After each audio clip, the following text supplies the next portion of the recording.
Et salut à tous, c'est NéoCiné. Et oui, après 1 an ou 2 ans sans faire de vidéo, je reviens avec une refonte totale et complète de la chaîne, avec un changement de nom, changement de bannière, changement de vidéo, de formule, on va dire, qui sera une chaîne plus apparentée sur le cinéma. Et on commence tout de suite avec le film Rodéo de Lola Quiveron, générique.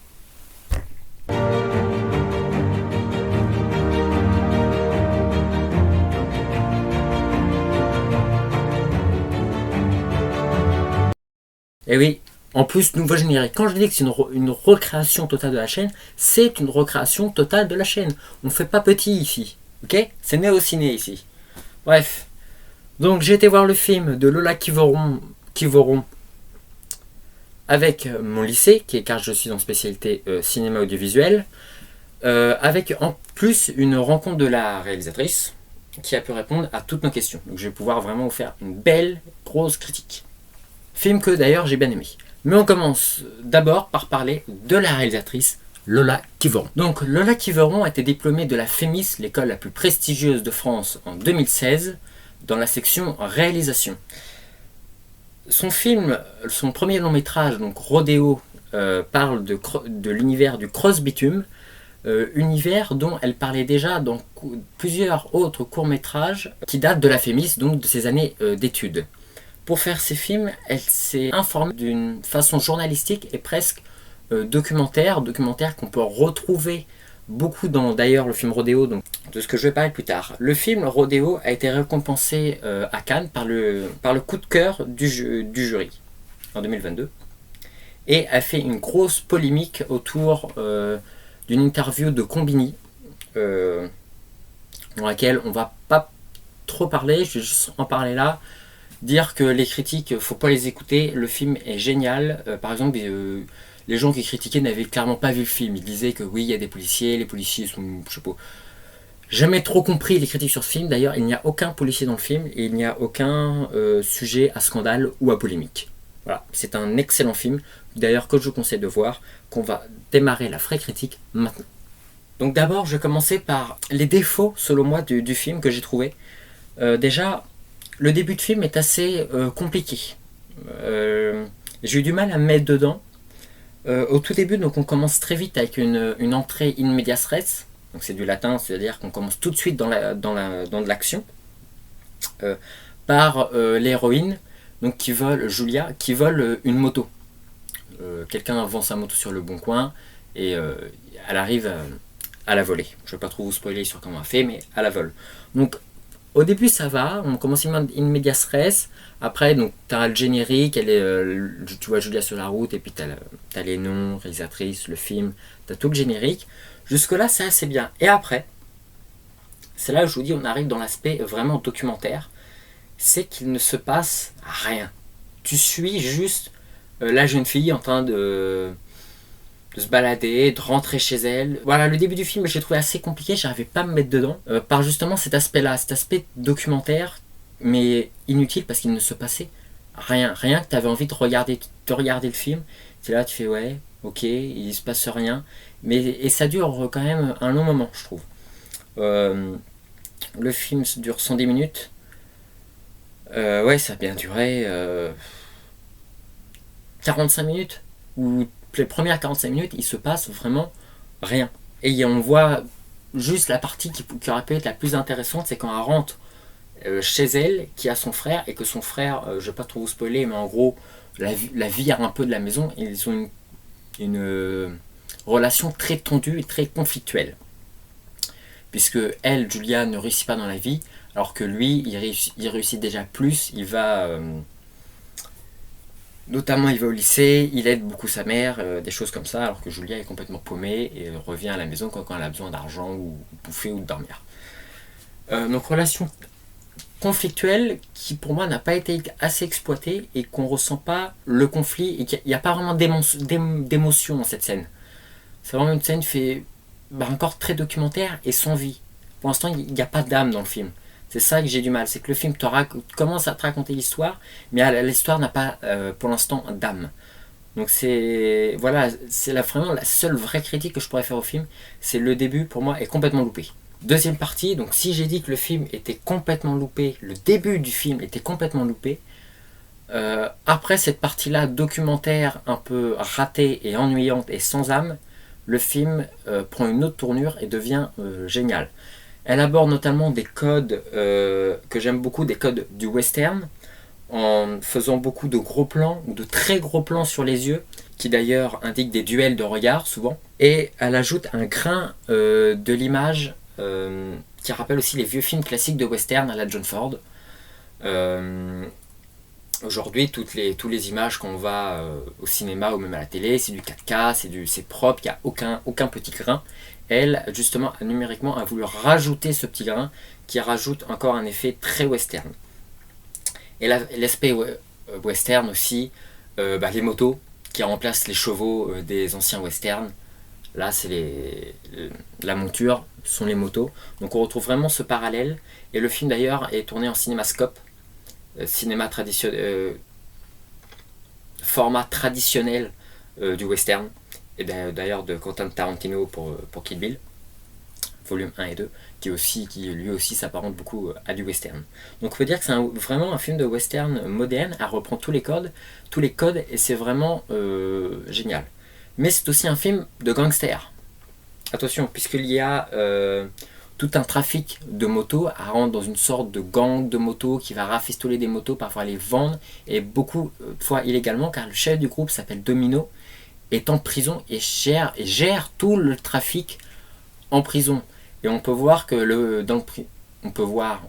on nous dit que dans la prison, il est vraiment le roi, il paye les flics, et du coup dans la prison, il a tout ce qu'il veut, des magazines, des DVD, un portable, il a vraiment absolument tout ce qu'il veut, il gère absolument tout.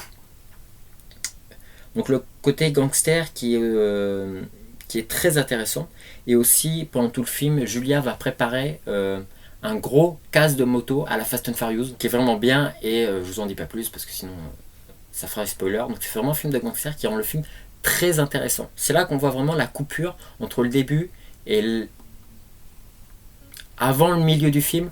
On passe de l'aspect documentaire à l'aspect western gangster, et là on rentre vraiment dans le film. Et là on rentre vraiment dans une fiction.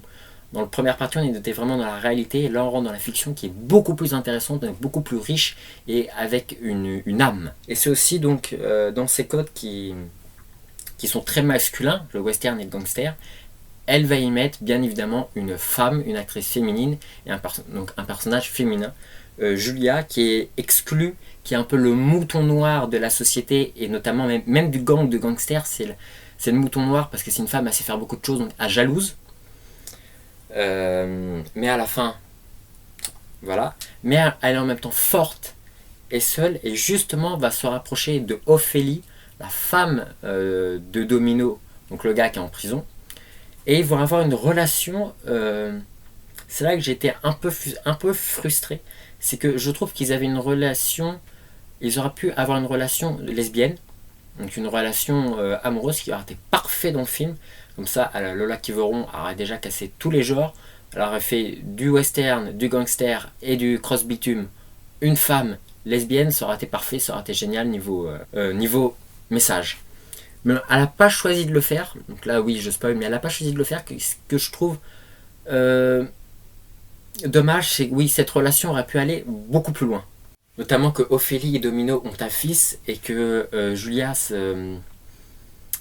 prend beaucoup plaisir à passer du temps avec justement Kellyanne, je crois, qui s'appelle. Et c'est vraiment formidable. Elle qui était toute seule, elle retrouve une famille par ce biais-là, par deux femmes qui sont dans un monde d'hommes et qui sont seules, vont se rapprocher. Et c'est là qui manque pour moi la relation amoureuse, qui est vraiment, vraiment, vraiment dommage de ne pas avoir été dans ce sens-là. Et pour la dernière partie de ce film, le film mélange aussi un côté très surnaturel, ce qui m'a énormément plu, mais énormément, j'étais choqué. Je me suis dit, waouh, c'est quoi? J'étais pas inattendu, voilà, c'est ça le mot. C'était complètement inattendu.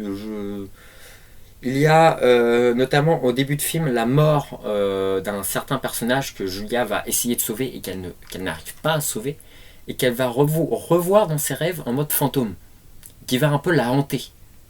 Et d'ailleurs, dans certains passages de ce film où il apparaît, on ne sait pas si la scène est réelle ou si ça se passe dans sa tête, dans un rêve. Il va y avoir vraiment une chose sur la fiction et la réalité, un double jeu où parfois les deux vont vraiment se mélanger. Que je trouve vraiment génial et qui était totalement inattendu. Je ne m'attendais pas du tout à ça. Un film de rodéo, gangster, western, pourquoi d'une surnaturelle, pourquoi mettre ça là-dedans? Et ça marche. C'est vraiment la révélation du truc, c'est waouh. Tu regardes ça, tu fais bah ouais, en fait ça marche, c'est génial, ça te fait passer de bons messages, dont notamment il y a un rituel de purification aussi autour d'une bougie très bien filmée d'ailleurs, une bougie rituel de purification, quand c'était après la mort de Abra, Julia, comme elle avait du sang partout, se purifie de son sang. Et tout ce côté surnaturel, un peu bouddhiste, je sais pas si c'est totalement bouddhiste, et c'est magnifique. Et Lola Kivoron a notamment dit, quand on lui a posé la question de pourquoi ça, que oui, c'était qu'elle aimait beaucoup les religions orientales. Et la vie et la mort sont un tout, c'est un cycle. Et c'est ça qu'elle voulait retransmettre dans le film. On peut savoir que dans le Cross Bitume, il y a beaucoup de morts. Et que. Enfin, moi, après, c'est ce que j'ai compris, c'est pas ce qu'elle a dit, c'est ce que j'ai compris. Elle fait justement de la mort et de la vie un tout. Elle répond sur cette question de mort, en fait, du Cross Bitume, ça fait beaucoup de morts, parce que c'est pour ça que c'est illégal, ça fait beaucoup de morts, ça ne respecte pas le code de la route et tout. Et elle répond justement. Pour moi, elle répond justement à ça en disant la mort et la vie est un tout, est un cycle. Et notamment la mort d'Abra, donc j'ai entendu certaines personnes dire critiquer cette mort-là, pourquoi ça a autant touché Laurine alors qu'elle le voit seulement 5 minutes. Et Lola Kivoron a répondu oui, mais justement, parfois un mort nous impacte beaucoup plus qu'un être vivant, et j'ai trouvé ça absolument vrai et absolument génial. Cette réalisatrice est une vision extraordinaire. Et à la fin, il y a un nouveau mort, c'est la mort du film, je vous dirai pas de quel personnage, et elle est sur une moto, justement, elle meurt, elle prend feu, et la moto ne prend pas feu, c'est vraiment que son cadavre. Est-ce qu'on peut voir ça comme une forme aussi de purification par le feu? Et justement, après, ça fait un peu comme le film Ghost avec Patrick Swayze, Demi Moore et Whoopi Goldberg. T'as son corps par terre, et t'as son corps t'as elle en mode fantôme, son spectre, qui se lève, mais normal. Elle se lève, elle retourne sur la moto, mais la moto en mode Ghost aussi. Est-ce que comme c'est une rideuse, est-ce qu'on peut dire que c'est une Ghost Rideuse? Ghost Rider pour les fans de Marvel. Et elle repart tranquille comme ça et fin. Donc déjà c'est une ouverture super ouverte. Tu regardes, tu fais waouh, il s'est passé quoi là?